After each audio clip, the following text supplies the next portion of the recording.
सभी को प्रणाम। आपको मेरी आवाज़ आ रही है?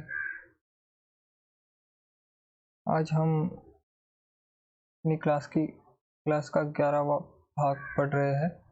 विगत 10 क्लासों में हमने हिंदी साहित्य का इतिहास शुरू किया है, जिसमें हमने सबसे पहले हिंदी साहित्य इतिहास लेखन पद्धति का प्रयोग कैसा किया जाता है और पहले ग्रंथ कौन से है, जैसे इतिवाला लिटरेचर हिंदुस्तान, ये जो हमारा हिंदी साहित्य लेखन पद्धति परंपरा का पहला ग्रंथ है। तो हमने वर्णानुक्रम, कालानुक्रम, वैज्ञानिक पद्धति, विधेयवादी पद्धति, ये सब कुछ पढ़ा है।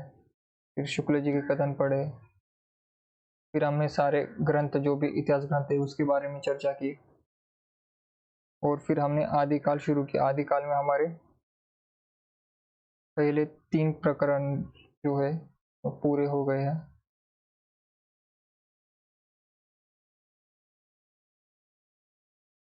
और आज हम अंतिम प्रकरण जो है शुरू करने वाले हैं। उससे पहले हम कल की क्लास में हमने जो पढ़ा उसका एक बार हम रिवीजन करेंगे।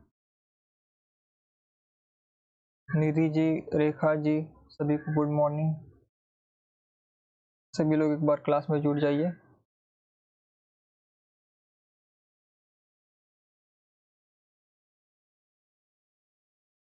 सभी जुड़ जाइए क्लास में।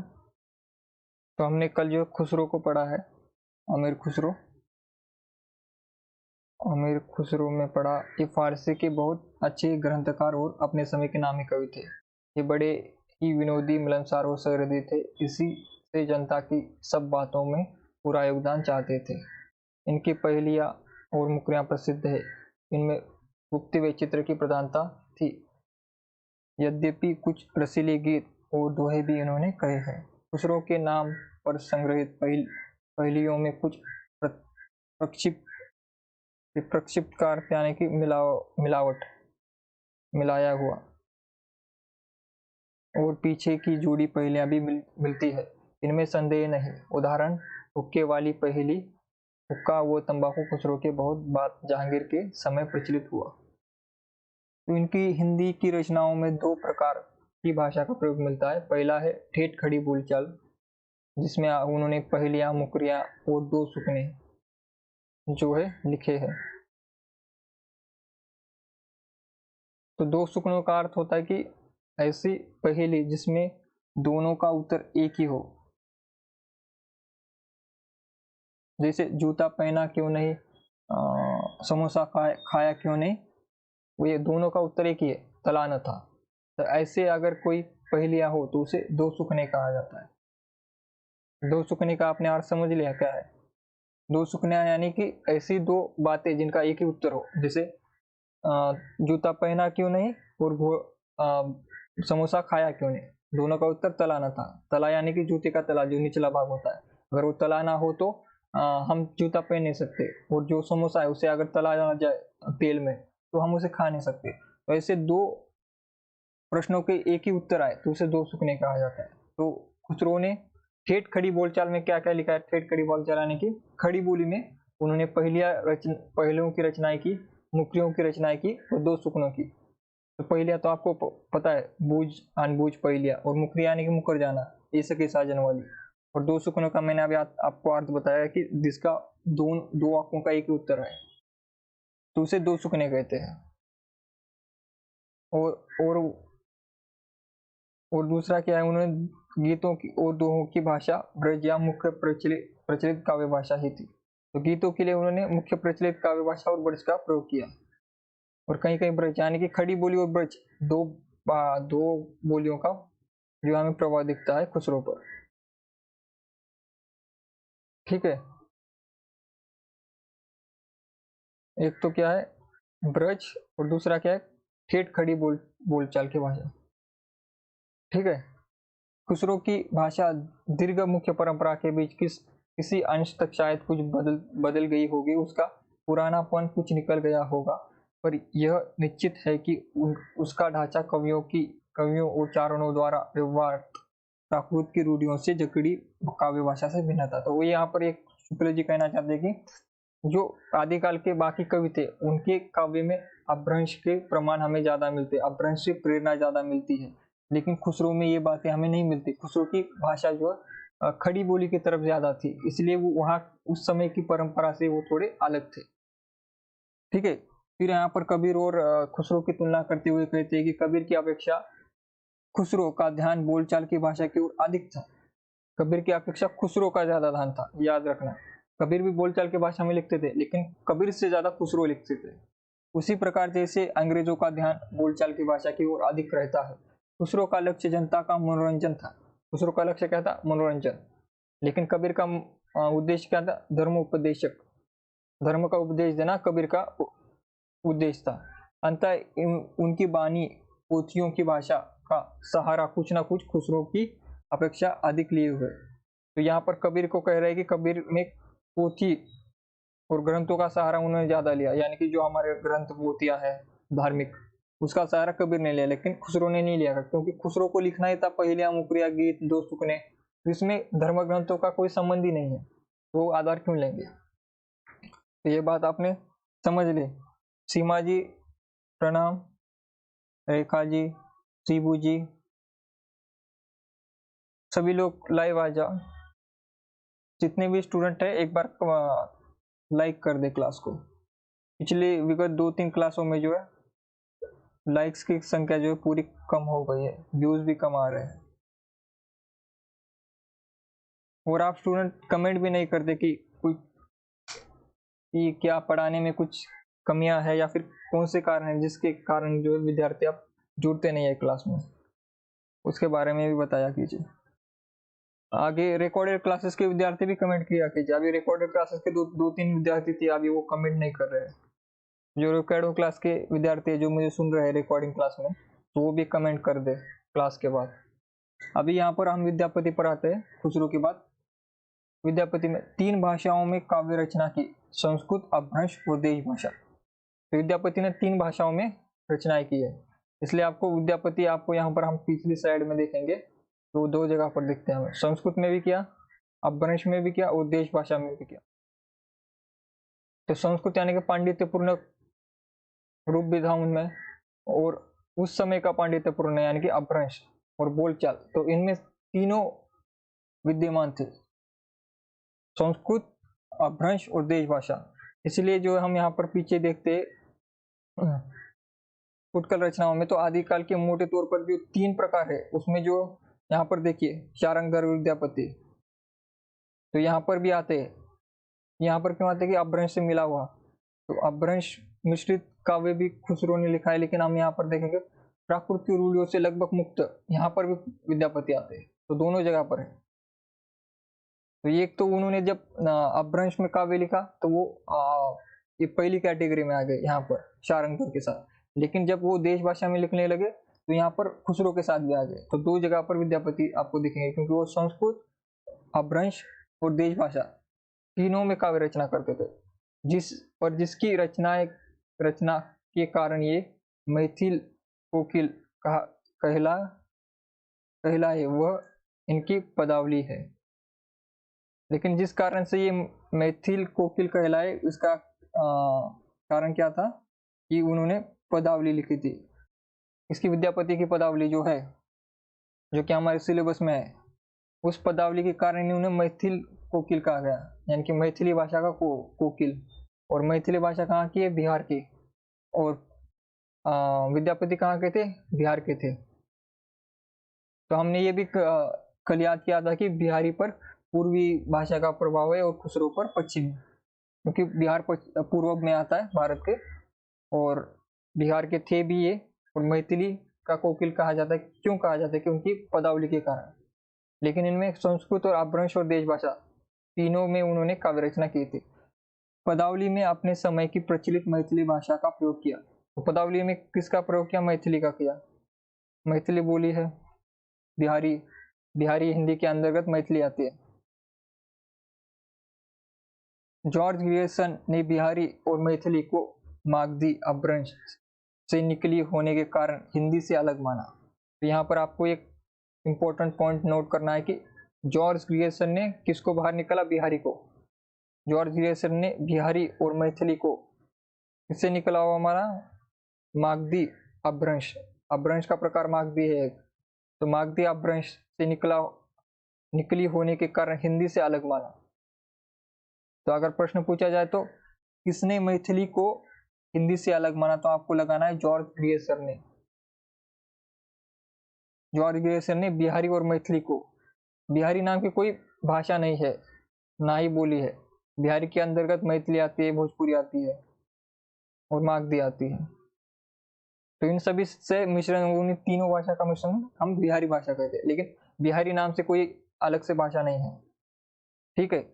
लेकिन यहाँ पर जॉर्ज ग्रियर्सन ने बिहारी शब्द का प्रयोग किया। बिहारी और मैथिली को मागधी अपभ्रंश से निकली होने के कारण हिंदी से अलग माना, किंतु शब्दावली की एकता को आधार बनाते हुए शुक्ल जी ने घोषित किया, जिस प्रकार हिंदी साहित्य विशल देव रासो पर अपना अधिकार रखता है, उसी प्रकार विद्यापति की पदावली पर भी। तो उन्होंने जो है, जब क्योंकि जॉर्ज ग्रियर्सन शुक्ल जी के पहले के व्यक्ति है, तो इन्होंने ये कथन पहले ही कहा था शुक्ल जी से पहले। तो ये कथन पर उन्होंने रिप्लाई क्या किया कि जिस प्रकार से हिंदी साहित्य विशल देवरासो को अपना अधिकार रखता है, उसी प्रकार जो विद्यापति पदावली पर भी अपना अधिकार रखता है। ऐसा किसने कहा? शुक्ल जी ने कहा। तो ये शुक्ल जी का कथन है, ये परीक्षा में आएगा। सिंह जी आ गए हैं, अनु जी, पिंकी जी, पूजा जी, सभी एक बार कमेंट लाइक कीजिए क्लास को। विगत 2-3 क्लासों में जो कमेंट्स और लाइक नहीं आ रहे, तो आपको ये 2 कथन याद रखने। एक पहला कथन क्या है कि जॉर्ज ग्रियर्सन ने बिहारी और मैथिली को हिंदी से अलग माना। हिंदी से अलग माना किसने माना? जॉर्ज ग्रियर्सन ने। किसको? बिहारी और मैथिली को। वो मागधी अपभ्रंश से निकली है, इसी कारण से उन्होंने कहा कि हिंदी से अलग है। लेकिन उस पर जो है शुक्ल जी ने क्या कहा, जिस प्रकार हिंदी साहित्य में विशल देवरासो पर अपना अधिकार रखता है, उसी प्रकार विद्यापति की पदावली पर। यानी कि शुक्ल जी का कथन क्या है कि जो मैथिली है वो हिंदी का ही भाग है, लेकिन जॉर्ज ग्रियर्सन का क्या मानना है कि मैथिली और बिहारी जो है हिंदी का भाग नहीं है। और क्योंकि यहाँ पर मैथिली में पदावली लिखी थी विद्यापति ने, यानी कि यहाँ पर विद्यापति का अर्थ क्या है? मैथिली भाषा। विद्यापति की पदावली पर अधिकार रखने का अर्थ क्या है? मैथिली पर अधिकार रखना। किस पर? मैथिली, जो बिहारी की बोली है, बिहारी में आती है, बिहार की मैथिली।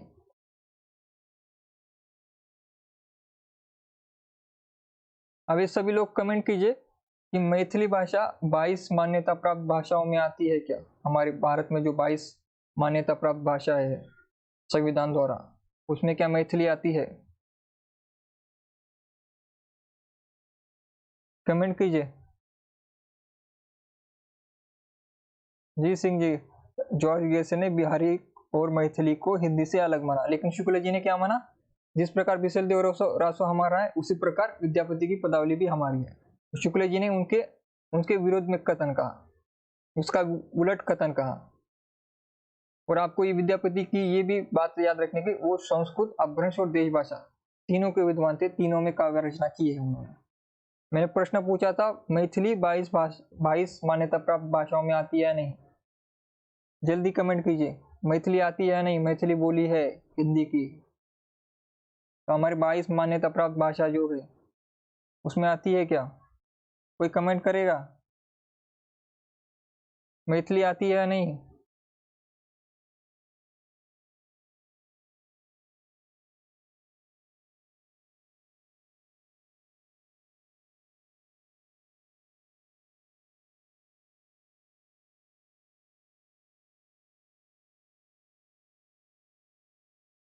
कमेंट कीजिए, मैथिली आती है या नहीं?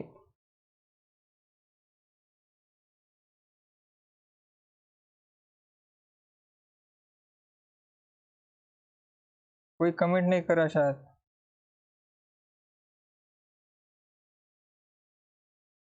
मैथिली आती है या नहीं?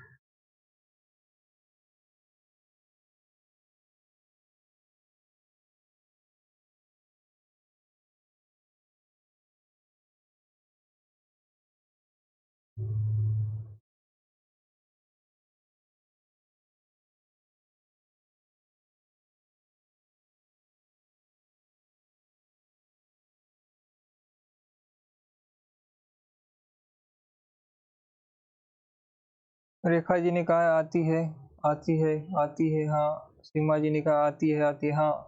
तो आपको ये याद रखना है, क्योंकि मैथिली भाषा नहीं है, स्वतंत्र भाषा नहीं है, हिंदी की ही बोली है, लेकिन उसके उसके बावजूद भी मैथिली को एक भाषा का दर्जा मिला है संविधान द्वारा। 22 मान्यता प्राप्त भाषाओं में दर्जा मिला है, लेकिन मैथिली अलग से नहीं है, मैथिली हिंदी के अंतर्गत ही आती है। लेकिन जब आपको 22 भाषाओं में पूछा जाएगा तो आपको बताना है कि मैथिली भी आती है। लेकिन भोजपुरी जो है सबसे बड़ी है, सभी बोलियों में जो सबसे बड़ी भोजपुरी है, मैथिली नहीं है। लेकिन मैथिली 22 मान्यता प्राप्त भाषाओं में आती है।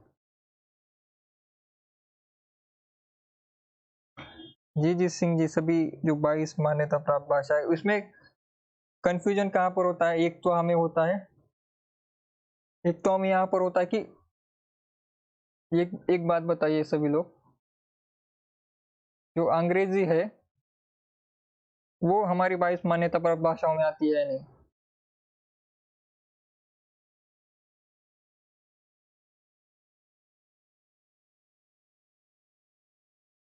हमारी जो इंग्लिश जो है वो आती है क्या?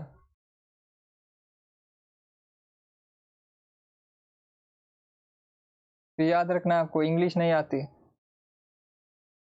और आपको क्या याद रखना है, कंफ्यूजन कहाँ पर होता है? जैसे कंफ्यूजन होता है हमारा, एक तो होता है नेपाली में, एक तो कहाँ पर होता है नेपाली में। नेपाली क्योंकि नेपाल जो है देश है, नेपाल हमारा कोई राज्य नहीं है। याद रखना है आपको, नेपाल स्वतंत्र देश है, वरना आप लगा दोगे नेपाल हमारा राज्य है, क्योंकि पड़ोसी तो है हमारा। नेपाल एक देश है, लेकिन नेपाली जहाँ पर भाषा का उल्लेख आएगा, भाषा के बारे में बता रहा हूँ। नेपाली भाषा हमारे 22 मान्यता प्राप्त भाषाओं में आती है। नेपाली भाषा हमारे भारत में भी बोली जाती है, नेपाली भाषा नेपाल देश में भी बोली जाती है, उनकी वो राष्ट्रभाषा है और हमारी 22 मान्यता प्राप्त भाषाओं में से है।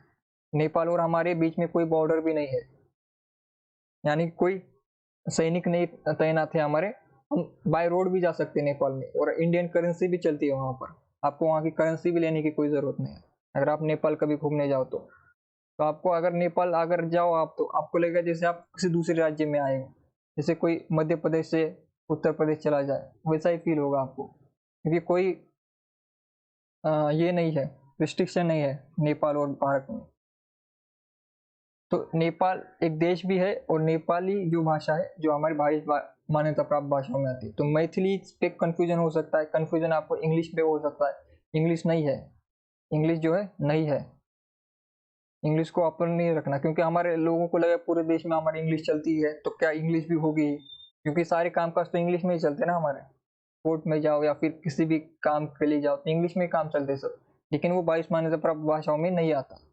तो वहां पर कंफ्यूजन हो सकता है, जानबूझकर परीक्षा में पूछा भी जा सकता है कि इंग्लिश है या नहीं, तो हमें लगेगा इंग्लिश है, क्योंकि देश में तो इंग्लिश ही चलती है। क्योंकि मैथिली में तो आपको कोई डॉक्यूमेंट नहीं मिलेगा, ना ही आपको मराठी में डॉक्यूमेंट मिलेगा, ना ही डोंगरी में मिलेगा, लेकिन इंग्लिश में सारे डॉक्यूमेंट मिल जाएंगे। अगर आप कोर्ट कचहरी में चले जाओ, पुलिस स्टेशन चले जाओ, डॉक्टर के पास चले जाओ, या फिर कुछ भी काम करने के लिए चले जाओ, आपको तो डॉक्यूमेंट तो सारे इंग्लिश में ही मिलेंगे। गवर्नमेंट कोई ऑर्डर निकालती है तो वो इंग्लिश में ही निकालेगी। लेकिन इंग्लिश हमारे 22 मान्यता प्राप्त भाषाओं में आती ही नहीं है, लेकिन काम उसी में होता है। तो ये कंफ्यूजन हो सकता है आपको खासकर, तो याद रखना है, अगर 22 मान्यता प्राप्त भाषाओं में पूछा जाए तो नहीं है। और दूसरा एक पूछा जा सकता है जैसे हिंदी राष्ट्रभाषा है या नहीं, तो आपको लगाना है हिंदी राष्ट्रभाषा नहीं है, हिंदी राजभाषा है। कौन सी भाषा है? राजभाषा, राजभाषा। हिंदी क्या है? राजभाषा, राष्ट्रभाषा नहीं है हमारे भारत की कोई भी। अगर पूछा जाए तो आपको लगाना है नहीं, और न लगा कर आ जाएंगी हिंदी, तो हो जाएगा गलत। जैसे यहाँ पर देखिए, यहाँ पर लिखा हुआ है, जैसे यहाँ पर देखिए, यहाँ पर भी मुझे जैसे राजभाषा पुरस्कार मिलता है, यही राजभाषा, राजभाषा यानी कि हिंदी। यहाँ पर जो शब्द लिखा है राजभाषा, वही राजभाषा का अर्थ क्या होता है? हिंदी। हमारी राजभाषा जहाँ पर उल्लेख आएगा उसका अर्थ आपको हिंदी समझना है। राजभाषा हिंदी है हमारी। राजभाषा का अर्थ होता है देश में जो भी कामकाज होंगे वो इस भाषा में होंगे। तो देश में कौन सारे कामकाज जो हिंदी में होने के लिए प्रस्तावित है। इसलिए आपको इंग्लिश के साथ कहीं कहीं पर आपको हिंदी भी लिखा हुआ मिलेगा। अगर आप गवर्नमेंट के बैंक में चले जाते, जैसे SBI में चले जाए आप, तो वहाँ पर भी आपको दिखेगा कि एक तरफ स्लिप में इंग्लिश में लिखा होता है, दूसरी तरफ आप पलटेंगे तो हिंदी में लिखा होता है। क्यों लिखा होता है? क्योंकि हिंदी हमारी राजभाषा है, इसलिए हिंदी में लिखना अनिवार्य होता है उनके लिए। अगर आप कोई गवर्नमेंट की वेबसाइट पर चले जाओ तो वहाँ पर एक इंग्लिश ऑप्शन होता है, दूसरा ऑप्शन होता है हिंदी का। ठीक है, तो ये 2-3 बातें जो आपको याद रखनी है।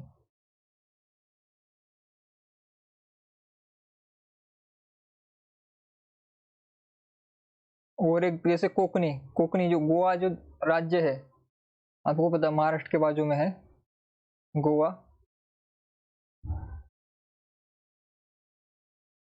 गोवा लोग घूमने जाते हैं तो वहां पर कोकणी, ये कोकणी उनकी राज्य भाषा है वहाँ की, और ये 22 मान्यता प्राप्त भाषाओं में आती है कोकणी। और कोकणी जो है महाराष्ट्र में भी बोली जाती है और गोवा में भी बोली जाती है कोकणी भाषा। और ये गोवा की राजभाषा है। एक होता है एक होता है राजभाषा और दूसरा होता है राज्य भाषा। तो दोनों का अंतर आपको पता होना चाहिए। राजभाषा तो हमारी हिंदी है, लेकिन राज्य भाषा क्या होती है? हर एक राज्य की अपनी अलग राज्य की भाषा होती है। राज्य और भाषा, राज्य का अर्थ होता है स्टेट और भाषा यानी कि लैंग्वेज। जैसे गोवा की राज्य भाषा क्या है? कोंकणी। महाराष्ट्र की राज्य भाषा क्या है? मराठी। गुजरात की क्या है? गुजराती। तो ये राज्य भाषा भी होती है। और जिस लगभग जो भी स्टेट है उनकी राज्य भाषा जो है 22 मान्यता प्राप्त भाषाओं में भी आती है। जैसे गुजरात की गुजराती 22 में आती है, महाराष्ट्र की मराठी 22 भाषाओं में आती है, गोवा की कोंकणी आती है, फिर तमिल आती है, तेलुगु आती है, मलयालम आती है। ठीक है।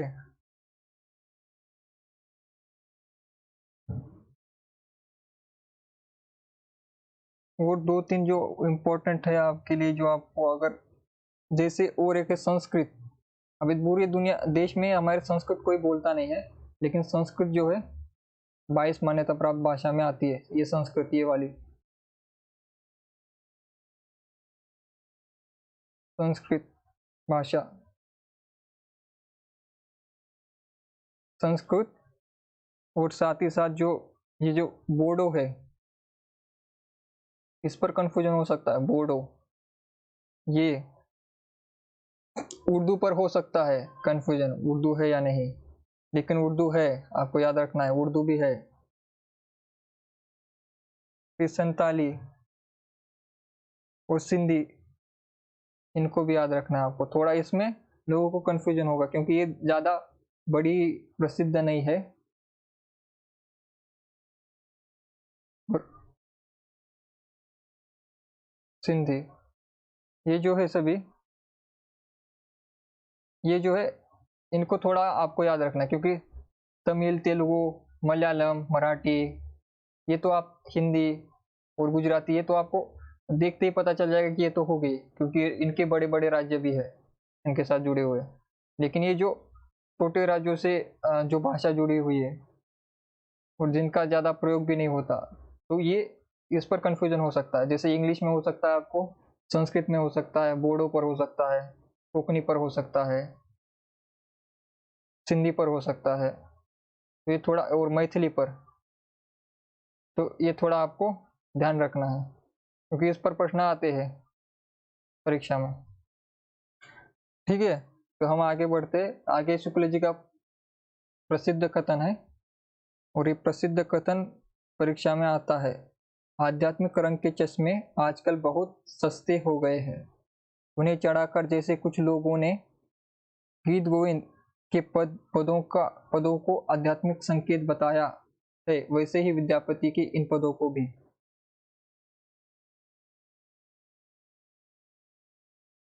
तो विद्यापति के पदों को जो है शुक्ल जी आध्यात्मिक नहीं मानते, या फिर धार्मिक, या फिर उस प्रकार का नहीं मानते।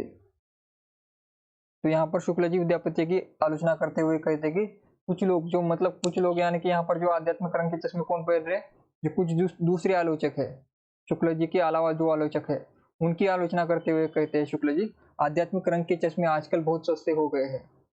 कहने का तात्पर्य क्या है कि किसी को भी किसी भी रचना को आध्यात्मिक कर देना, किसी भी रचना को भक्ति रस में रख देना, किसी भी रचना को वीर में रख देना, तो ऐसी बातें करना, तो इसी पर ये तंज कसकर कहते हैं कि आध्यात्मिक रंग के चश्मे आजकल बहुत सस्ते हो गए हैं, उन्हें चढ़ाकर जैसे कुछ लोगों ने गीत गोविंद के पदों को आध्यात्मिक संकेत बताया है, वैसे ही विद्यापति के इन पदों को भी सूर आदि कृष्ण भक्तों के श्रृंगार पदों की भी ऐसे लोग आध्यात्मिक व्याख्या चाहते हैं। तो सूर के जो श्रृंगारिक पद है तो ये पूर्ण रूप से श्रृंगारिक है। अगर जो कृष्ण भक्ति में जो श्रृंगारिक लिखे गए तो वो श्रृंगार रस में आएंगे, लेकिन कुछ आलोचक क्या कह रहे हैं, उसे आध्यात्मिक कह रहे हैं या अध्यात्म है, लेकिन वो पूर्ण रूप से श्रृंगार है, तो उस पर आलोचना करते हैं। श्रृंगार जैसे विद्यापति की पदावली श्रृंगारिक है तो उसे श्रृंगारिक ना कहकर आध्यात्मिक कहना गलत है। इसी गलत बात पर जो है शुक्ल जी कहते हैं कि आध्यात्मिक रंग के चश्मे आजकल बहुत सस्ते हो गए हैं, उन्हें चढ़ाकर जैसे कुछ लोगों ने गीत गोविंद के पदों को आध्यात्मिक संकेत बताया है, वैसे ही विद्यापति के इन पदों को भी सूर आदि कृष्ण भक्तों के श्रृंगार पदों की भी ऐसे लोग आध्यात्मिक व्याख्या चाहते हैं। पता नहीं बाल लीला के पदों का वे क्या करेंगे। इस संबंध में यह अच्छी तरह समझ रखना चाहिए कि लीलाओं का कीर्तन कृष्ण भक्ति का एक प्रधान अंग है। जिस रूप में लीलाएं वर्णित है उसी रूप में उनका ग्रहण हुआ है, इन लीलाओं का दूसरा अर्थ निकालने की आवश्यकता नहीं। तो लीलाओं को लीलाएं रखने दीजिए और जो बालपद ही रखने दीजिए, श्रृंगार को श्रृंगार ही रखने दीजिए, ऐसा शुक्ल जी का कहना है। इसे अध्यात्म में नहीं जोड़ना चाहिए। ठीक है सिंह जी, आप गुजरात से हो क्या? मन होए तो मानवे।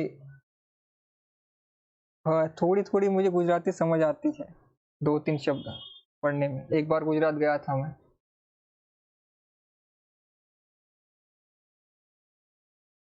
तो क्या लिखा है आपने थोड़ा गुजराती में, ये भी बता दीजिए सबको। ठीक है, विद्यापति के पदों को प्राय श्रृंगार का माना। राधा कृष्ण नायिका और नायक है। जयदेव के गीत काव्य या अनुकरण पर इनकी रचना की संभावना व्यक्त की और इनके माधुर्य को अद्भुत माना। विद्यापति को शिव माना। तो ये शुक्ल जी के बारे में कह रहे कि शुक्ल जी ने विद्यापति के पदों को क्या माना है, श्रृंगारिक माना। तो विद्यापति के पद क्या श्रृंगारिक है, इसलिए तो विद्यापति को उन्होंने जो हमारे जो ये था फॉर्मूला 12-4-8-3 का, तो जब 12 ग्रंथ थे, 8 अपभ्रंश के थे और 4 अपभ्रंश के थे और 8 देश भाषा के थे, और जो 3 निकाल दिए गए थे विद्यापति की पदावली, खुसरो और बिसल देव रासो। तो खुसरो को क्यों, विद्यापति को क्यों निकाला, तो यहाँ पर उत्तर है उसका क्योंकि वो श्रृंगारिक था। ठीक है, और उसमें क्या है, राधा कृष्ण को नायक और नायिका बताया है। राधा को नायिका, कृष्ण को नायक। जयदेव के गीत काव्य के अनुकरण पर इनकी रचना की संभावना व्यक्त की और इनके माधुर्य को अद्भुत माना। तो जयदेव का अनुकरण इन्होंने माना और विद्यापति को क्या माना, शैव। हमने कल मैंने आपको शैव और शाक्त और वैष्णव संप्रदाय के बारे में बताया था।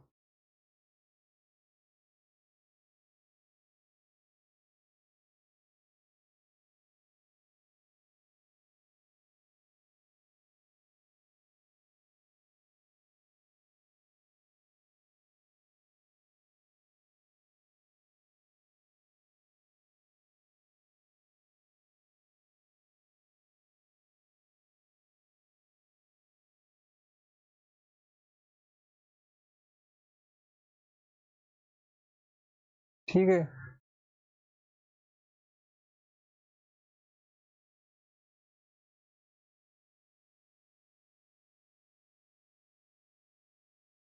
एक बार मैं कमेंट पढ़ लेता हूँ।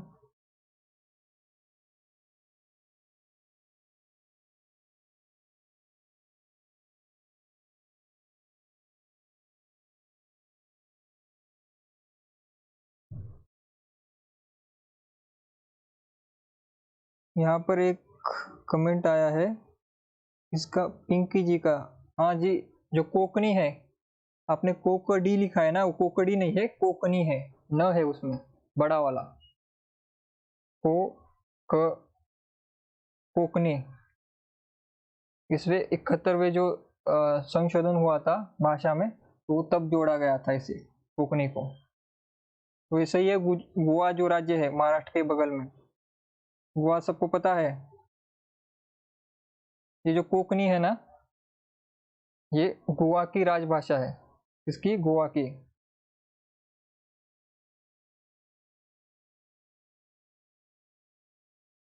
राज्य भाषा।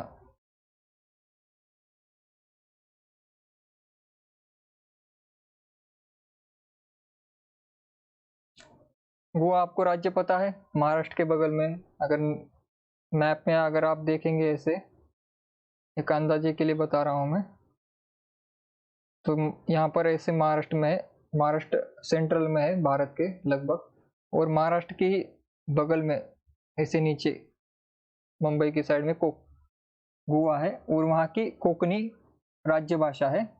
और कोकनी को जो है, ये भी फैक्ट आपको याद रखना है कि महाराष्ट्र में, महाराष्ट्र की मराठी है राजभाषा, लेकिन मराठी के साथ साथ कोकनी भी बोली जाती है, सिर्फ बोली जाती है, प्रयोग राज्य में किसी कामकाज के लिए नहीं होता कोकनी का।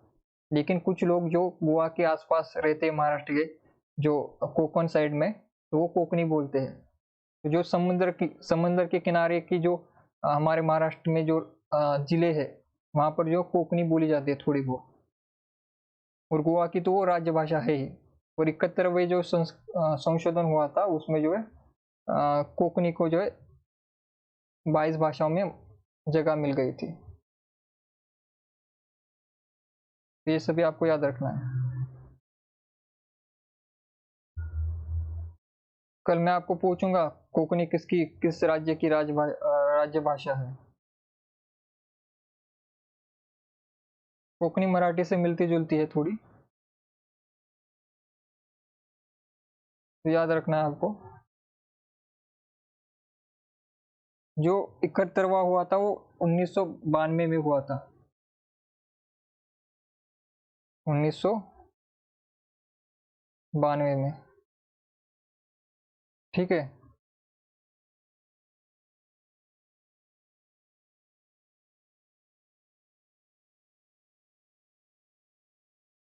कोकनी छोटा नहीं है, मैं अभी आपको लिख कर भी दिखा रहा था यहाँ पर। कोकनी जो है, एक मिनट, मैं आपको पूरा लिख कर ही देता हूँ यहाँ पर।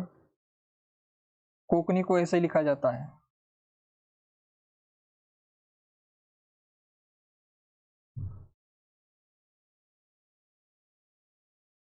कोकनी। ये जो बड़ा वाला न है वो लिखा जाता है, और यहाँ पर अनुसार है, यहाँ पर जो अनुस्वार है कोकनी। छोटा वाला न नहीं लिखा जाता, या फिर ड, ये कोई भी नहीं लिखा जाता, ये बड़ा वाला नहीं लिखा जाता है। तो ऐसे लिखे जाते कोकनी। ये मराठी से मिलती जुलती भाषा है कोकनी। ठीक है, तो कोकनी को ऐसे लिखना है आपको। और कब हुआ था 71वां जो संशोधन हुआ था 1992 में, 1992 में 71वां जब संशोधन हुआ था, तब कोकनी को 22 भाषाओं में रखा गया। कोकनी कहाँ की है? गोवा की।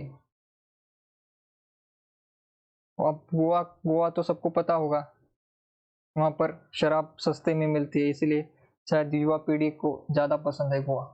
वो देश दुनिया से जो है घूमने फिरने के लिए लोग आते ही रहते हैं गोवा। छोटा सा राज्य है, एक जिले जितना ही है। एक जो जिला होता है छोटा सा जिला, उतना ही है गोवा, ज़्यादा बड़ा नहीं है, लेकिन राज्य है वो अलग से। और एक खास बात गोवा की आपको बता दूं कि गोवा में जो है ये लगा हुआ है, मतलब समान नागरिक कायदा। ये जो है समान नागरिक कायदा जो है वो अकेले गोवा में ही है, पूरे देश में नहीं है। तो समान नागरिक कायदा अगर पूछा जाए, अगर जनरल पेपर में भी, तो आपको लगाना है गोवा।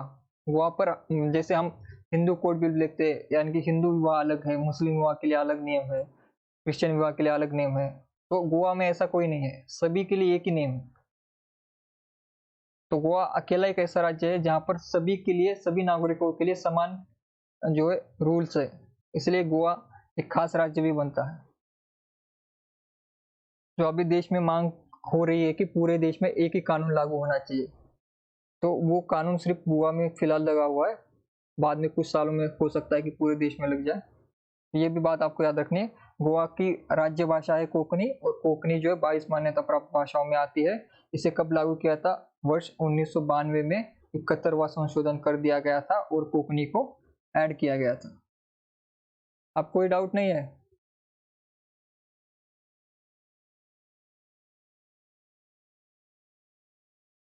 ठीक है।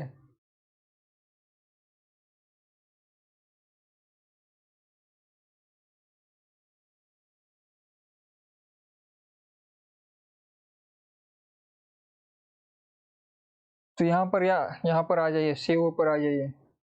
तो ये पूछा जाता, विद्यापति क्या थे? शैव थे। शैव वैष्णव शाक्त, आपको सभी को पता है शैव वैष्णव शाक्त क्या होते हैं?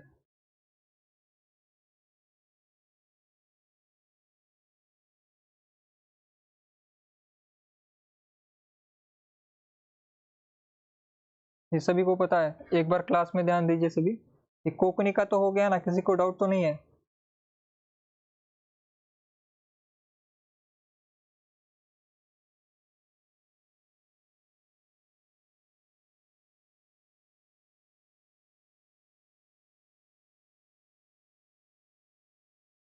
ठीक है, विद्यापति को कृष्ण भक्तों की परंपरा में नहीं समझना चाहिए। कृष्ण भक्तों की परंपरा में क्यों नहीं समझना चाहिए? क्योंकि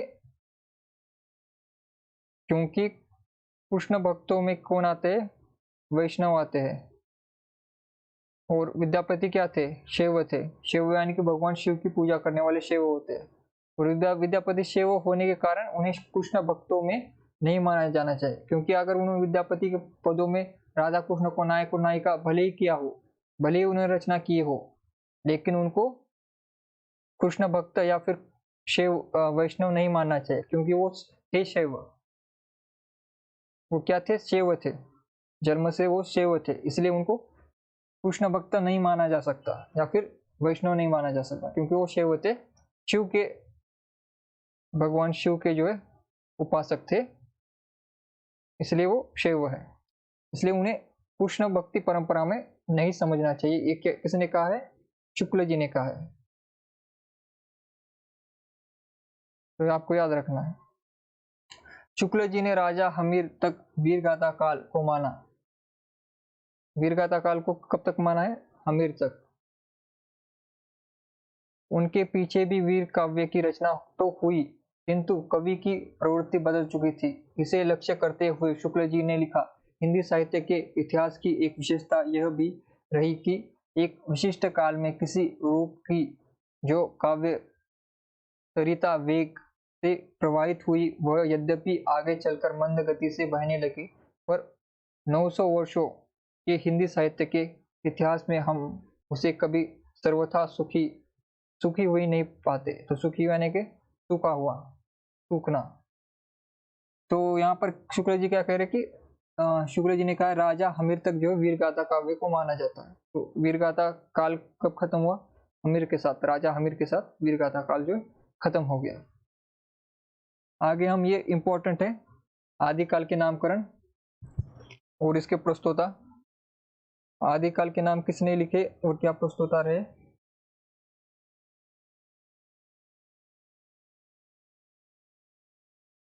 ठीक है, आदिकाल के नामकरण और प्रस्तोता। तो पहला है चारण काल। चारण काल किसने कहा? ग्रियर्सन। इसे याद कैसे रखेंगे? चारण काल। ग्रियर्सन क्या थे? बाहर से आए हुए थे, इंडिया के तो थे नहीं। तो भी चारण पद्धति आपको पता है, चारण कवि यानी कि राज दरबार में जाकर राजाओं की स्तुति करने वाले कवियों को चारण कहा जाता है। तो ऐसी गुलामी भरी बातें, गुलामी भरा जीवन कब आया? जब अंग्रेज भारत में आए, अंग्रेज लोग, तो अंग्रेजों के हम गुलाम थे। तो इसके साथ आप कनेक्ट कर ले चारण को। चारण में भी क्या है, कभी गुलामों की तरह अपने राजा की स्तुति करता रहता है, पैसे की लालसा में जो अतिशोक्तिपूर्ण काव्य लिखता रहता है। तो एक चारण भी वो क्या है, चारण यानी कि एक प्रकार से एक नौकरी हो गया था, वो जो गुलाम हो गया था। चारण काल में गुलामी ही थी, कवियों की गुलामी, तो वो आजादी से नहीं लिख सकते थे। वो नागार्जुन की तरह नहीं लिखते थे, जैसे नागार्जुन की कविता है शासन की बंदूक, तो ऐसी तो कविता नहीं लिख सकता था कोई चारण कवि शासन के खिलाफ। तो क्या वो नौकरशाही है। तो जैसे ग्रियर्सन जो बाहर के व्यक्ति है, बाहर से आए थे भारत में, तो वैसे जैसे अंग्रेजों ने हम पर हुकूमत की, तो उसके साथ आपको कनेक्ट करके आपको याद रखना है कि चारण काल किसने कहा, जॉर्ज ग्रियर्सन ने। और मिश्र बंधुओं ने क्या कहा, प्रारंभिक काल। प्रारंभिक और प्रारंभिक यहाँ पर आरंभिक है, यहाँ पर आरंभिक है गणपति का।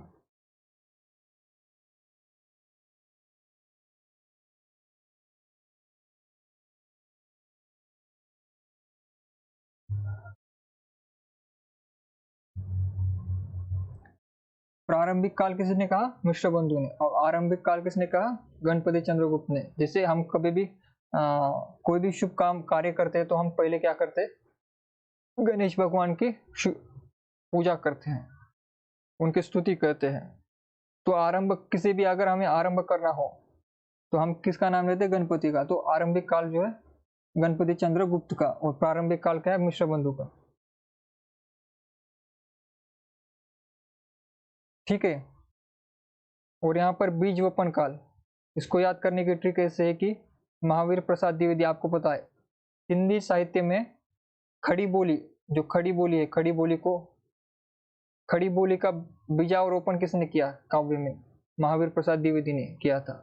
तो यहाँ से याद रखिए कि बीज वपन काल महावीर प्रसाद द्विवेदी, जैसे उन्होंने पद्य की भाषा ब्रज से बदलकर खड़ी बोली कर दी। खड़ी बोली आंदोलन में उनका बड़ा योगदान था, उनकी पत्रिका सरस्वती। तो सरस्वती के वो संपादक थे, कब से थे, 1903 से 1920 तक थे ना, सही है, सरस्वती के संपादक। तो जैसे बीज वपन काल यानी कि महावीर प्रसाद द्विवेदी ने जैसे खड़ी बोली का बीज वपन किया हमारे हिंदी साहित्य में, उसी प्रकार उसको आपको याद रखना है, बीज वपन काल को महावीर प्रसाद द्विवेदी।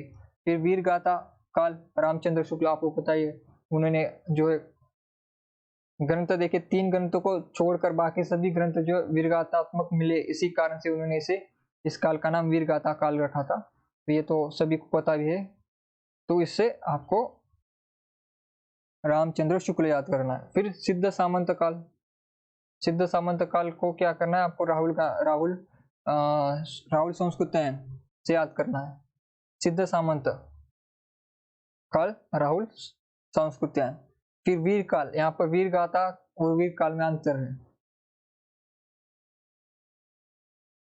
अगर वीर गाथा काल आए तो शुक्ल जी लगाना है, लेकिन वीर काल अगर आए, जैसे भगवान शिव के नाम है काल भैरव भी नाम है उनका, और वो सबसे वीर तो वही है, तो वीर काल किसका होगा, तो विश्वनाथ।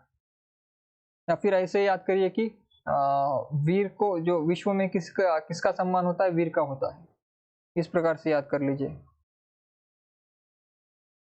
तो विश्वनाथ प्रसाद मिश्र वीर काल। और संधि काल एवं चारण काल राम कुमार वर्मा। तो संधि एवं चारण, तो इसे याद करना है आपको। संधि, जैसे भगवान श्री राम जो है विनय को ज्यादा मानते थे, वो शांत स्वभाव के थे, वो संधि करने में ज्यादा विश्वास रखते थे, इसलिए उन्होंने जब रावण पर आक्रमण करने से पहले भी उन्होंने जो अपने दूतों को भेजा था और उनसे संधि करने की बात की थी। तो वहां से आपको याद करना है संधि और चारण काल राम कुमार वर्मा को। ठीक है। फिर आदिकाल, जो आदिकाल में मिला था नाम, ये हजारी प्रसाद द्विवेदी ने दिया था, ये आपको याद करना इंपॉर्टेंट है। आदिकाल, आदिकाल हजारी प्रसाद द्विवेदी। और जय काल, जय किसकी होगी, शंकर भगवान की, तो रमा शंकर शुक्ल प्रसाद। जय महाकाल हम कहते हैं ना, तो जय महाकाल तो यहाँ पर जय काल को आप जय महाकाल से याद कीजिए। जय महाकाल यानी कि भगवान शंकर, राम शंकर शुक्ल रसा। ठीक है।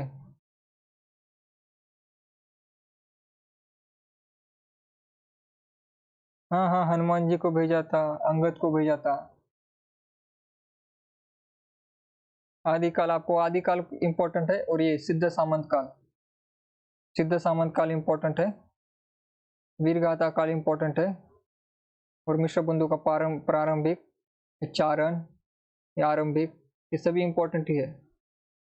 लेकिन ये खास इंपॉर्टेंट है क्योंकि शुरुआत के हमने जॉर्ज ग्रेसन की ट्रिक क्या बनाई, जैसे जॉर्ज ग्रेसन विदेशी से बाहर से आए थे, जैसे चारण कवि गुलामी में रहते थे, वैसे ही हम अंग्रेजों के गुलाम थे या नहीं। तो उससे आपको कनेक्ट करके याद करना, चारण काल जॉर्ज ग्रेसन,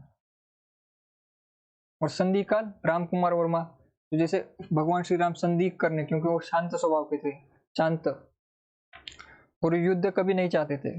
एक अच्छा नेता, एक अच्छा लीडर कभी युद्ध नहीं चाहता, वो शांति चाहता है। जो युद्ध हमेशा चाहता है वो लीडर नहीं होता। ठीक है। तो संधि और चारण काल राम कुमार वर्मा से आपको याद करना है, और विश्वनाथ का वीर काल याद करना है, विश्वनाथ वीर काल। और जय महाकाल, जय महाकाल हम किसे कहते हैं, भगवान शंकर को ही कहते हैं ना। तो जय काल रमाशंकर शुक्ल रसाल, फिर आधार काल सुमन राज्य। तो इसे याद करने के लिए आपको अच्छी ट्रिक बताता हूँ। आधार काल लड़कों के लिए, जैसे लड़कों के लिए आधार ही रहती है सुमन, लड़की, नाम सुना तो वही फिसल गए, तुम ही मेरे जीवन का आधार थी, है ना।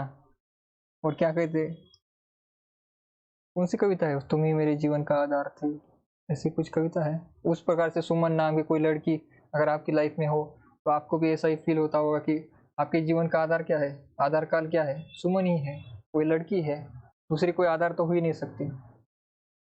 ठीक है। तो ऐसे याद कर लीजिए, आधार काल सुमन राजे, है ना। जैसे प्रत्येक लड़के के लिए आधार उसकी पत्नी, उसकी प्रेमिका होती है, तो उसे उसी प्रकार से सुमन शब्द को, सुमन नाम को याद कीजिए, सुमन राजे आधार काल। आधार सुमन का, किसका आधार, लड़कों को तो सुमन का आधार ही चाहिए, दूसरा कोई चाहिए नहीं। तो लड़के यहाँ पर वैसे कम है क्लास में, लेकिन ज्यादा लड़कियों के लिए टिक नहीं बन रही, तो याद कर लीजिए आधार सुमन। आधार काल सुमन राजे, अभ्रंश काल धीरेन्द्र वर्मा, और उद्भव काल क्या है, वासुदेव सिंह।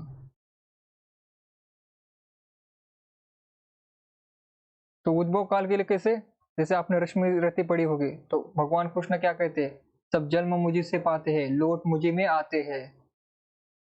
रश्मि रति की पंक्ति याद कीजिए, सब जन्म मुझी से पाते हैं, लौट फिर मुझी में आते हैं। जब वो विकराल रूप धारण कर रहे थे, कौन, वासुदेव, वासुदेव कौन है, कृष्ण, भगवान कृष्ण। तो उद्भव कौन है, सब जन्म मुझी से पाते हैं, लौट फिर मुझी में आते हैं। सूर्यदेव को बोलते हैं ना, सूर्यदेव के सामने वासुदेव जब विकराल रूप धारण कर देते हैं, तो कहते हैं सब जन्म मुझे से पाते हैं, फिर लौट मुझे में आते हैं। तो वहां से आपको याद करना है वासुदेव सिंह को।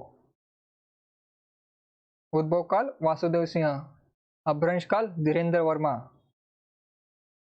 अभ्रंश काल धीरेन्द्र वर्मा, आधार काल सुमन राजे, जय काल, जय किसकी, जय महाकाल की, राम शंकर रमाशंकर शुक्ल रसाल, आदिकाल हजारी प्रसाद द्विवेदी, संधि काल एवं चारण काल राम कुमार वर्मा, वीर काल विश्वनाथ प्रसाद मिश्र का, सिद्ध सामंत काल राहुल सांस्कृत्यायन का, और वीर गाथा काल किसका है, रामचंद्र शुक्ल का, इंपॉर्टेंट है।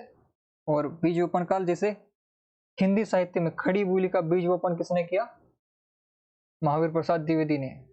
और आरंभिक कैसे, गणपति, हम कोई भी शुभ कार्य करते तो आरंभ किससे करते, गणपति की आराधना से, पूजा से। और प्रारंभिक काल मिश्र बंधु, और चारण काल जॉर्ज ग्रियर्सन। ठीक है, कल मैं प्रश्न पूछूंगा इस पर।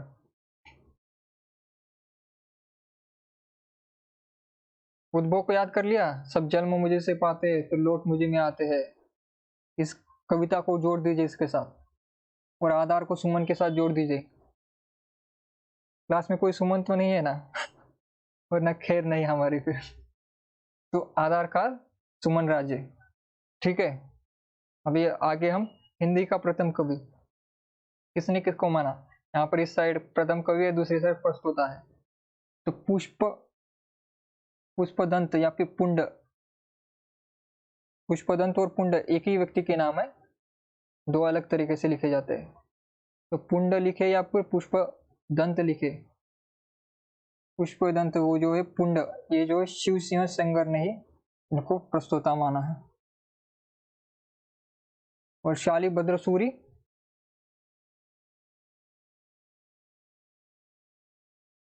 गणपति चंद्र गुप्त,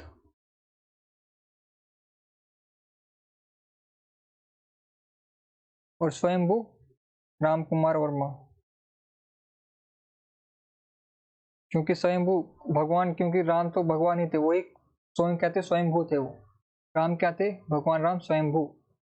और सरप्पा राहुल संस्कृतायन, और अब्दुल रहमान हजारी प्रसाद द्विवेदी। पुंडों को किसने माना? शिवसेना सेंगर ने।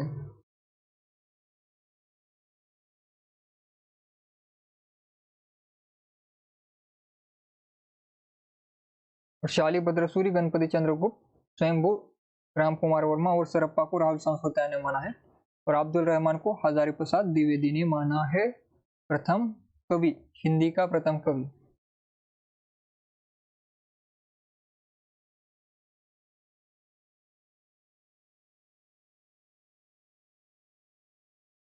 ठीक है, ये आपको याद करना है।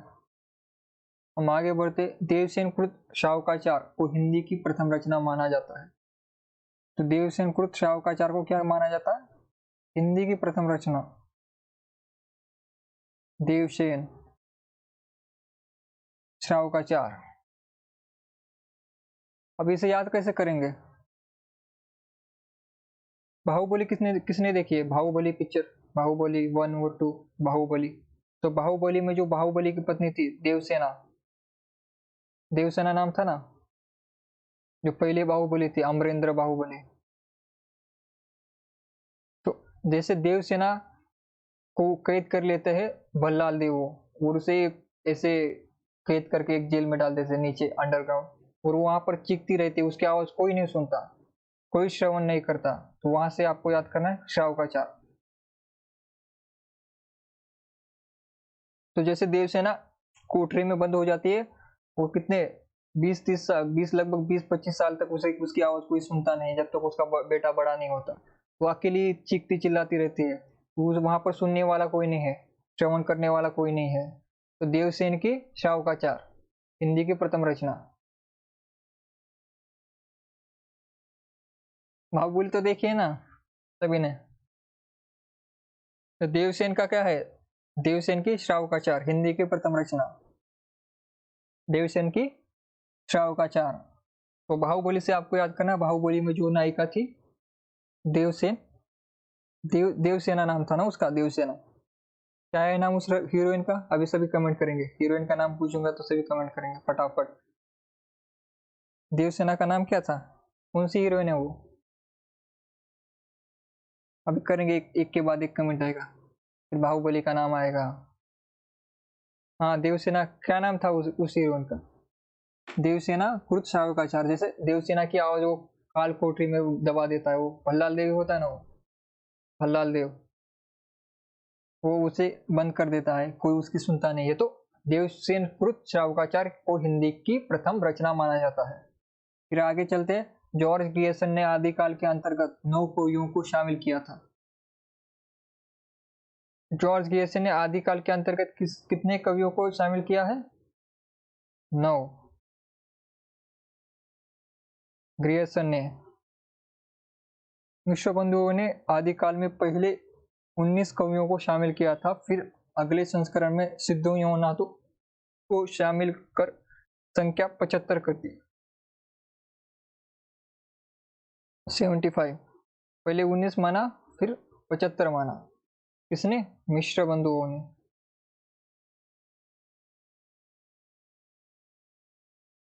तो मिश्र बंधुओं ने क्या माना, पहले माना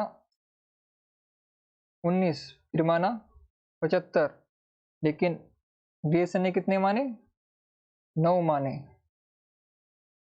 ग्रेसन ने माने सिर्फ 9 और मिश्र बंधुओं ने पहले 19 माने, लेकिन दूसरे संस्करण में उन्होंने नाथ और सिद्धों को जोड़कर 75 कर दिए। आचार्य शुक्ल ने आदिकाल को अनिर्दिष्ट लोक प्रवृत्ति का युग कहा।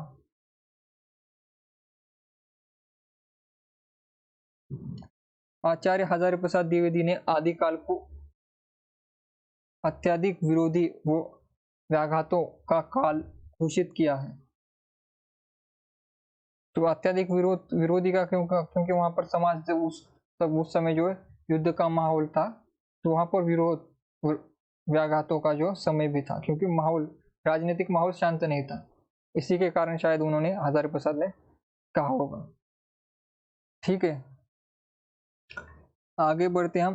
रामचंद्र शुक्ल, उस समय जैसे गाथा कहने से प्राकृत का बोध होता है, वैसे ही दुहा या दुहा कहने से अपभ्रंश का पद्य समझ आता है। ये आपको रामचंद्र शुक्ल जी की किताब की पहली लाइन यहीं से शुरू होती है। उनका हिंदी साहित्य का इतिहास इसी लाइन से शुरू होता है, शुक्ल जी का।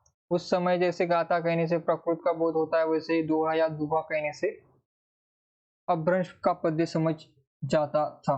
हजारी प्रसाद द्विवेदी ने क्या कहा, दोहा या दुहा अपभ्रंश का अपना छंद है। उसी से मिलता जुलता हजारी प्रसाद जी का कथन है, दोहा या दुहा अपभ्रंश का अपना छंद है। दोनों बात तो वही कह रहे, लेकिन शब्द जो है अलग है। तो दोहा या दुहा अपभ्रंश का अपना छंद है, उसी प्रकार जिस प्रकार गाथा प्राकृत का अपना छंद है। तो देखिए, शुक्ल जी की कॉपी मारी है, लेकिन शब्दों को जो है तोड़ मरोड़ कर अलग से लिखा है। दोनों ने एक ही बात की है। आप देखेंगे कि यही कहा है, गाथा से प्राकृत का बोध होता है और दोहा से अपभ्रंश का, लेकिन वही शब्द बदलकर। जैसे हम भी इसे बदलकर कह सकते हैं, दोहा को अगर जहां पर दोहा आता है उसे अपभ्रंश कहा जाता है, जहां पर गाथा शब्द आता है वहां पर प्राकृत कहा जाता है। हो गया हमारा भी एक कथन ऐड हो गया इसमें।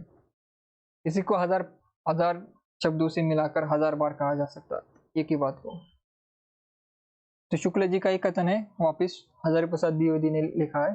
तो कंफ्यूजन हो सकता है आपको कि ये शुक्ल जी का है क्या हजारी प्रसाद का है। तो शुक्ल जी ने पहले गाथा को रखा है, पहले प्राकृत को रखा है, क्योंकि प्राकृत पहले की अवस्था है, और शुक्ल जी भी हजारी प्रसाद द्विवेदी के पहले के। तो आपको इसे याद करना है। इसे अपभ्रंश से पहले क्या आती है, प्राकृत आती है। प्राकृत से पहले पाली, और पाली से पहले लौकिक संस्कृत, लौकिक संस्कृत से पहले वैदिक संस्कृत। तो प्राकृत पहले आती है, अपभ्रंश बाद में आती है। शुक्ल जी पहले आते हैं, हजारी प्रसाद द्विवेदी बाद में आते हैं। तो जहां पर पहले गाथा शब्द का प्रयोग होगा वो शुक्ल जी का कथन है, जहां पर दुहा शब्द का प्रयोग होगा वहां पर हजारी प्रसाद द्विवेदी का कथन है। तो उस समय जैसे गाथा कहने से प्राकृत का बोध होता था, वैसे ही दोहा या दुहा कहने से अपभ्रंश का पद्य समझ जाता था। ये कथन शुक्ल जी का लगाना है आपको, और हजारी प्रसाद का क्या लगाना है आपको, दोहा या दुहा अपभ्रंश का अपना छंद है, उसी प्रकार जिस प्रकार गाथा प्राकृत का अपना छंद है। ठीक है, यहाँ पर छंद शब्द का प्रयोग किया, छंद का, ये भी आपको याद करना है, की पॉइंट छंद। और आपको याद करना है कि प्राकृत भाषा पहले आई थी, अपभ्रंश बाद में आई थी। शुक्ल जी पहले आए थे, हजारी प्रसाद बाद में आए थे। हजारी प्रसाद द्विवेदी ने अपने ग्रंथ हिंदी साहित्य का आदिकाल,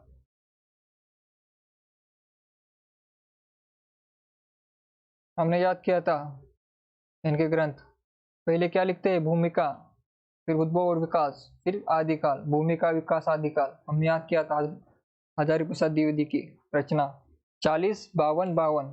तो आदिकाल की क्या थी, समय क्या था, जल्दी कमेंट करो।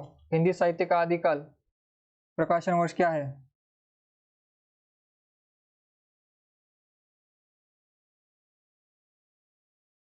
सीमा जी, मेरा कथन तो याद करने की इतनी आवश्यकता नहीं है, इन दोनों का कर लीजिए। मैंने प्रश्न पूछा है, हिंदी साहित्य का आदिकाल प्रकाशन वर्ष क्या है, हमने पढ़ा था भूमिका विकास आदिकाल, हमने याद किया था टिक को। जल्दी जल्दी जल्दी, कोई कॉपी नहीं करेगा। हाँ सही है, 1952 हमने याद किया था। क्या किया था, 40, 40 और 52। भूमिका, विकास, आदिकाल। सही है ना? गलत हो तो बताओ। सही तो है। 1952 सही है ना?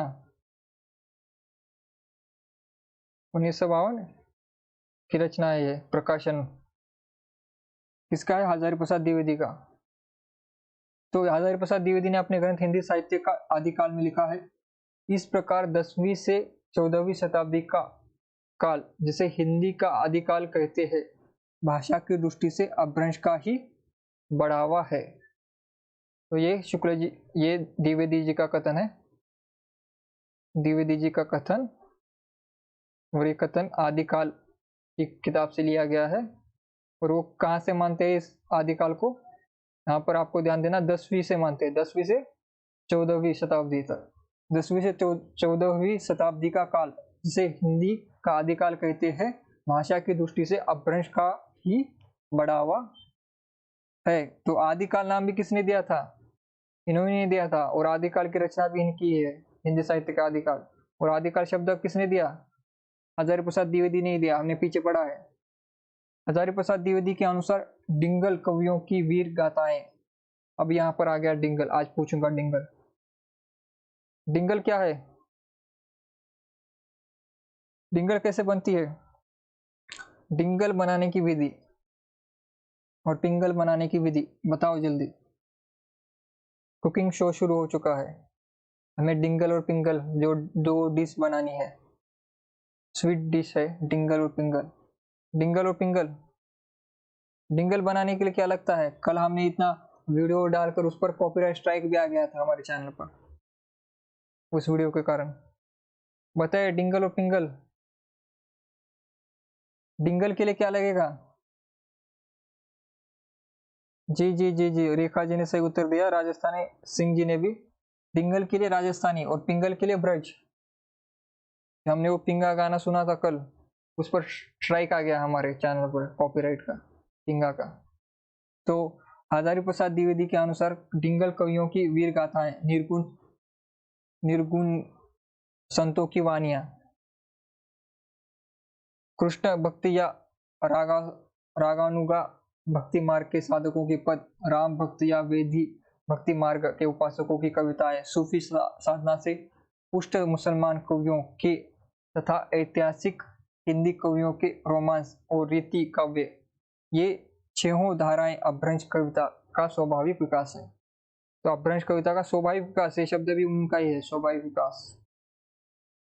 तो ये जो कथन है डिंगल से शुरू होकर यहाँ तक स्वाभाविक विकास तक, ये हजारी प्रसाद द्विवेदी का, और ये परीक्षा में आ सकता है।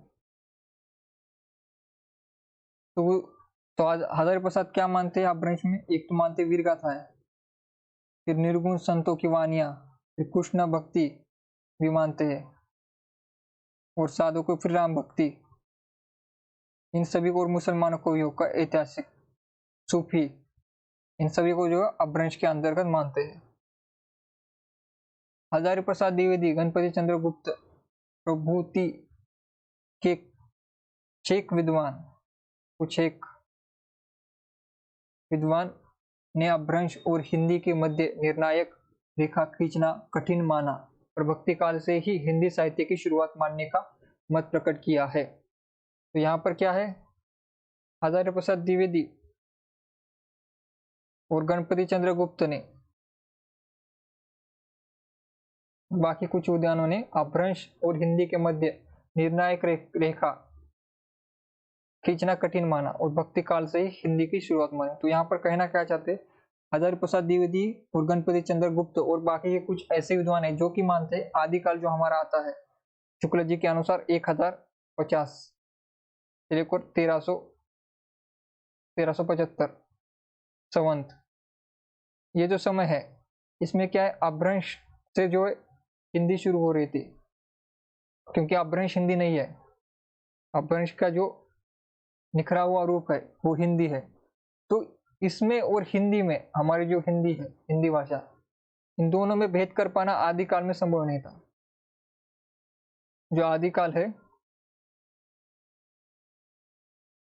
आदिकाल में इन दोनों में भेद कर पाना हजारी प्रसाद द्विवेदी और गणपति चंद्रगुप्त को लगता है कि कठिन है, इन दोनों को अलग नहीं किया जा सकता। जैसे पानी में शक्कर मिली हुई होती है तो तब उसे दोनों को अलग नहीं किया जा सकता, उसी प्रकार की कुछ कंडीशन यहाँ पर हो गई थी, तो इसे अलग कर पाना मुश्किल था। और उन्होंने माना कि भक्ति काल, जो कि आदिकाल के बाद आता है, आदिकाल के बाद भक्ति काल, तो भक्ति काल से ही हिंदी साहित्य की शुरुआत मानी। तो आदिकाल को उन्होंने जो है हिंदी साहित्य में एक प्रकार से रखने से परहेज किया, ये हम कह सकते हैं। उसे ठीक से हम नहीं कह सकते कि वो हिंदी है, क्योंकि अपभ्रंश से आ ही रही थी, हिंदी अभी जुड़ ही रही थी, वो संक्रमण काल था। तो ठीक से कुछ रेखा हम खींच नहीं सकते कि कब से शुरू हुई हिंदी, लेकिन भक्ति काल से पूर्ण रूप से हिंदी शुरू हो चुकी थी। तो वररुचिकृत प्राकृत प्रकाश उल्लेखीय रचना है। तो वररुचि के प्राकृत प्रकाश आपको याद करना है कि प्राकृत प्रकाश किसकी है, वररुचि की रचना है।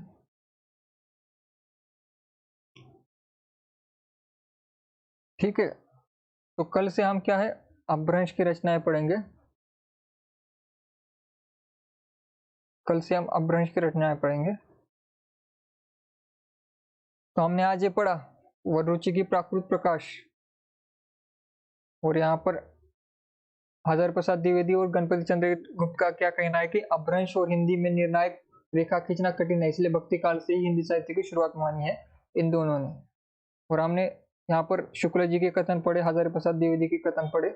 इसमें यहाँ पर 10वीं और 14वीं शती का काल आदिकाल माना उन्होंने, और भाषा की दृष्टि से इसे अपभ्रंश काल कहा। तो यहाँ पर दोहा या दुहा कहने से जो छंद शब्द आएगा तो हजारी प्रसाद द्विवेदी लगाना है, गाथा शब्द प्राकृत शब्द पहले आए तो शुक्ल जी को लगाना है आपको। फिर हमने देवसेन को याद किया, देवसेन का श्रावकाचार रचना है, हिंदी की प्रथम रचना मानी जाती है। और ग्रियर्सन ने 9 कवियों को जो आदिकाल में रखा, मुक्षबंधु ने पहले 19 रखा, फिर 75 कर दिया नाथों और सिद्धों को ऐड करके। फिर यहाँ पर पीछे हम देखेंगे क्या पढ़ा हमने, हिंदी के प्रथम कवि पुंडक को किसने माना, शिवसेन सेंगर को। शिवसेन सेंगर ने पुंडक को माना, शालिभद्र सूरी को गणपति चंद्रगुप्त ने माना, स्वयंभू को राम कुमार वर्मा ने, सरप्पा को राहुल संस्कृत्या ने, और अब्दुल रहमान हजारी प्रसाद द्विवेदी। और किसने नामकरण किया आदिकाल का, आदिकाल को आदिकाल नाम हजारी प्रसाद द्विवेदी ने किया। जय काल जी हम जय महाकाल रमाशंकर शुक्ल, आधार काल सुमन राजे, अपभ्रंश काल धीरेन्द्र वर्मा, और वासुदेव काल वासुदेव सिंह क्या है, उद्भव, सब जन्म मुझे से पाते लौट मुझे में आते। चारण, चारण जैसे गुलामी, गुलामी को याद कीजिए, चारण ग्रेसन। प्रारंभिक मिश्रबंधु और आरंभ गणपति से, तो गणपति चंद्रगुप्त। बीजोपन, खड़ी बोली में बीजोपन किसने किया था, महावीर प्रसाद द्विवेदी ने, तो बीजोपन महावीर प्रसाद द्विवेदी। वीरगाथा काल शुक्ल जी, सिद्ध सामंत राहुल सांस्कृत्यायन। वीर काल विश्वनाथ, विश्ववीर का ही लोहा मानता है, यहाँ से भी याद कर सकते हैं। और संधि राम कुमार वर्मा, भगवान श्री राम को याद कीजिए, संधि में वो ज्यादा सरल महसूस करते थे, सहज महसूस करते थे, क्योंकि युद्ध उन्हें पसंद नहीं था। तो ये आपके लिए आदिकाल के नाम याद रखने। आदिकाल का नाम आदिकाल किसने किया है, हजारी प्रसाद द्विवेदी, ये भी आपको याद करना है। फिर ये शुक्ल जी का कथन हमने पढ़ा। फिर विद्यापति, ये पढ़ा कि विद्यापति को कृष्ण भक्ति शाखा में हम रख नहीं सकते, क्योंकि वो शैव थे। शैव यानी कि भगवान शिव की आराधना करने वाले, भगवान शिव को इष्ट मानने वाले, भगवान शिव को सबसे बड़ा ईश्वर मानने वाले शैव होते। जो भगवान विष्णु को सबसे बड़ा ईश्वर मानते वो वैष्णव होते। जो देवी को सबसे बड़ा ईश्वर मानते वो शाक्त होते हैं। ठीक है, जो जिसको सबसे बड़ा मानता है वो उस संप्रदाय से होता है। तो विद्यापति किस संप्रदाय के थे, विद्यापति शैव संप्रदाय के थे।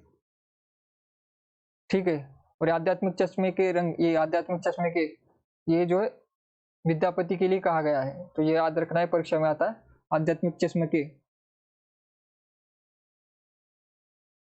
तो इसके बाद हमने ठेठ खड़ी बोली बोलचाल देखा कि पहली मुकरिया और दो सुकने। दो सुकने का अर्थ मैंने बताया था, जिसमें 2 प्रश्नों का उत्तर एक ही आए, जैसे जूता पहना क्यों नहीं और समोसा खाया क्यों नहीं, क्योंकि तला न था। जूते का निचला जो भाग हो तला, और जो तेल में हम समोसा तलते हैं तला, दोनों का उत्तर एक ही तला। ऐसे अगर कोई आए तो उसे 2 सुकने कहा जाता है। 2 सुकने पहलिया मुकरिया जो है ठेठ खड़ी बोलचाल में, यानी कि खड़ी बोली में अमीर खुसरो ने लिखी थी, और गीतों के लिए उन्होंने ब्रज भाषा का प्रयोग किया था, और उनकी परंपरा बाकियों से अलग मिलती है, ऐसे शुक्ल जी कहते हैं। वहां के आदिकाल में जो अपभ्रंश के साथ चलते थे लोग, लेकिन खुसरो ऐसे नहीं थे।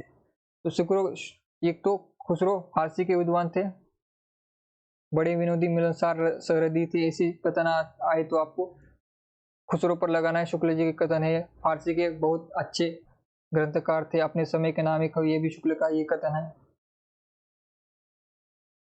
ठीक है, इससे पहले हमने विद्यापति को पढ़ा। विद्यापति की पूर्वी थी क्योंकि वो बिहार के थे, और खुसरो की पश्चिमी, और वो दिल्ली के थे। ठीक है, हमने ये 3 प्रकार देखे। हमने आदिकाल के मोटे तौर पर 3 भाग हो सकते हैं। उत्कल रचनाओं में उन्होंने उत्कल प्रकरण जो है उसमें रखा हुआ है। इससे पहले हमने पृथ्वीराज रासो को पढ़ा था। पृथ्वीराज रासो को जाली किसने कहा था? नकली, एकदम मेड इन चाइना माल। किसने कहा था? शुक्ल जी ने कहा था पृथ्वीराज रासो को। लेकिन पृथ्वीराज रासो हिंदी का प्रथम महाकाव्य और हिंदी के प्रथम महाकवि चंद्रवरदाई, ये भी माना जाता है। तो ये सभी हमने जो है पढ़ा है। विसल देव रासो में रासो रासायन शब्द का जो बार बार शब्द आता है, उसी रासायन से रासो हुआ होगा, ऐसा अनुमान शुक्ल जी लगाते हैं। और रासो का अर्थ काव्य से जोड़ा गया है, और रासो में वीरगाथात्मक रचनाएं होती है। लेकिन वहीं पर विसल देव रासो श्रृंगारिक है, उसे वीरगाथा में रखा नहीं गया, ये भी आपको याद रखना है साथ में। और शुक्ल जी ने इसे ही बाहर किया था। और इसको विसल देव रासो किसकी रचना हमने याद करने के लिए ट्रिक बनाया था? देव और देव, देव के साथ पतिदेव, पतिदेव शब्द हमने किया था। पतिदेव, नरपति नाल, नरपति नाल की है विसल देव रासो, पतिदेव शब्द हमसे जोड़ा था हमने विसल देव रासो को।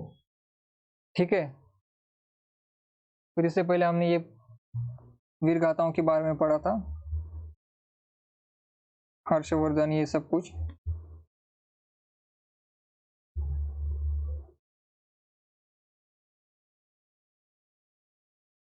तो आज की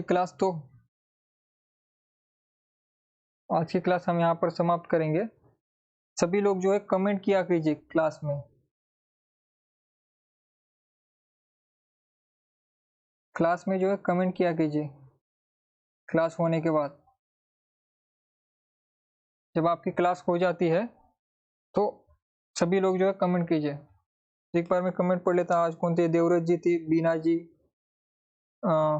पिंकी जी, गार्गी जी, रेखा जी, सुरभि जी, स्नेहा जी, निधि जी, सिंह जी दे, अर्चना जी, सीमा जी, जो सभी स्टूडेंट थे आज क्लास में, सभी लोग एक बार लाइक करना क्लास को, कमेंट कीजिए। और जो व्यूज कमा रहे और जो रिकॉर्डिंग क्लास देख रहे हैं वो भी कमेंट कीजिए, रिकॉर्डिंग वाले स्टूडेंट। ठीक है, आज की क्लास यहीं पर हम समाप्त करते हैं। धन्यवाद।